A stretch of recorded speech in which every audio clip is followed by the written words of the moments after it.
Hello friends, education અડ્ડા 71 YouTube ચેનલમાં આપ સર્વે મિત્રોને હાર્દિક સ્વાગત છે. આજે આપણે આ વિડીયોમાં રેવન્યુ તલાટીનો જે સિલેબસ જાહેર થયો તેની ચર્ચા કરશું. તો આ પરીક્ષા હવે બે વિભાગમાં લેવાશે. તેમાં એક પ્રિલિમ પરીક્ષા હશે અને ત્યારબાદ મેઇન પરીક્ષા હશે. પ્રિલિમ પરીક્ષા ઓબ્જેક્ટિવ ટાઈપની અને મોસ્ટ ઇમ્પોર્ટન્ટ મિત્રો મેઇન્સ એક્ઝામ છે તે ડિસ્ક્રિપ્ટિવ ટાઈપની રહેશે. આની ઉપરથી એક વાત તો સ્પષ્ટ થઈ ગઈ છે મિત્રો કે સરકારને હવે તલાટીના પૈસામાં, તલાટીના પગારમાં જોઈએ તો નાયબ મામલતદાર જેવો અધિકારીઓ જોઈએ છે. એટલે કે ક્લાસ 3માં પણ હવે આ રીતનો ટ્રેન્ડ ચાલુ થાય તો નવાય નહીં. એટલે આ ટ્રેન્ડ સામે તમે તમારા વાંધાઓ પણ જણાવી શકો છો નીચે કોમેન્ટમાં. ત્યારબાદ આપણે આના વિશે અરજી પણ કરશું.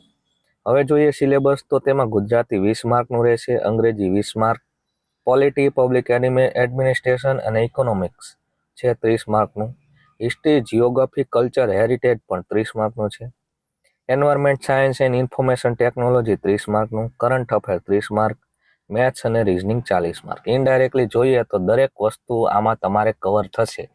એટલે કોઈ પણ વસ્તુ તમે વાંચશો નહીં તો ચાલશે એવું આમાં છે નહીં. એટલે મેં તમને અગાઉ પણ કહ્યું કે તમારે કહેવાય કે તલાટીના પગારમાં મામલતદાર જેવી તૈયારી કરવી પડશે. બરોબર છે.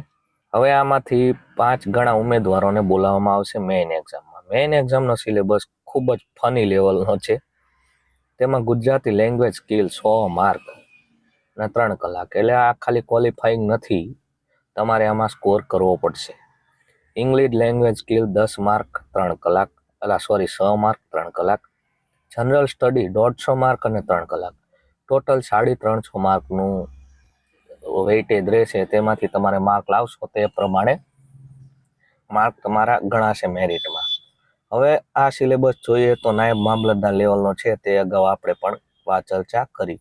તમને આ સિલેબસમાં વાંધા હોય તો નીચે કોમેન્ટમાં જરૂર જણાવજો મિત્રો, અને લાઇક, શેર અને સબસ્ક્રાઈબ કરવાનું ભૂલશો નહીં.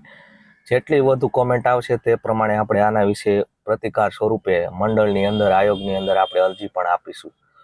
તો આ છે સિલેબસ. મળીએ નવા લેક્ચરમાં નવા વિડીયો સાથે.